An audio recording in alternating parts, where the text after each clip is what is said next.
Hello बच्चों, let's see the question. So the question says number of amino acid in polypeptide chain is 150. 150 amino acid आपको दिए गए हैं. The number of mRNA base, mRNA base के बारे में आपसे पूछा गया है. एमआरएनए बेस रिक्वायर्ड इज, बेटा देखिए हमको गिवन क्या है, हमको दिया गया है number of amino acid. Amino acid का नंबर आपको दिया गया है, दैट इज 150. क्लियर. अब बेटा हम लोग जानते हैं कि एक कोडोन एक अमाइनो एसिड को कोड करता है. यदि आपके पास बेटा 150 अमाइनो एसिड है, इट मींस आपके पास में कोडोन कितने होंगे, 150 कोडोन तो होंगे जो कि सेंस कोडोन होंगे. तो बेटा कोडोन्स कितने होंगे, कोडोन्स होंगे बेटा सेम 150 रहेंगे, और 150 क्या रहेंगे, सेंस कोडोन रहेंगे. यानी कि बेटा 150 अमाइनो एसिड के लिए 150 कोडोन रहेंगे.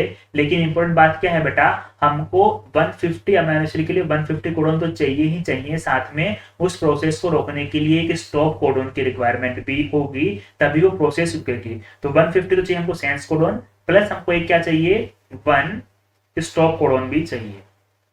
1 स्टॉप कोडोन भी हमको चाहिए ताकि हम उस प्रोसेस को रोक सकें. अब देखिए बेटा कि 150 अगर कोडोन होंगे तो हम लोग जानते हैं बेटा कि एक कोडोन के अंदर कितने बेस होते हैं, 3 नाइट्रोजन बेस होते हैं. तो अगर 150 कोडोन है तो 150 मल्टीप्लाइड बाई 3, तो ये बेटा कितना हो जाएगा, 450. यानी कि 450 नाइट्रोजन बेस तो किसके आएंगे, सेंस कोडोन के आएंगे. और हमारे पास बेटा एक क्या है, स्टॉप कोडोन, यानी कि 3 नाइट्रोजन बेस हो जाएंगे इसके स्टॉप कोडोन के, 3 हो गए स्टॉप कोडोन के. तो टोटल जो हमारे पास में एमआरएनए पर बेस रिक्वायर होंगे बेटा वो कितने होंगे, 453 बेस रिक्वायर होंगे. बेटा थोड़ा सा ट्रिकी क्वेश्चन इसीलिए है क्योंकि हम लोग गलती क्या करते हैं, हम डायरेक्टली 150 अमाइनो एसिड के अकॉर्डिंग 450 नाइट्रोजन बेस निकाल लेते हैं. हमको ये स्टॉप कोडोन वाली बात ध्यान में नहीं रहती है. लेकिन ध्यान रखना बेटा कि प्रोसेस को रोकने के लिए हमको स्टॉप कोडोन की रिक्वायरमेंट भी होगी, तो 3 नाइट्रोजन बेस हमको इसके भी ऐड करने होंगे. So our correct answer will be 453. That's why our option B will be the correct option.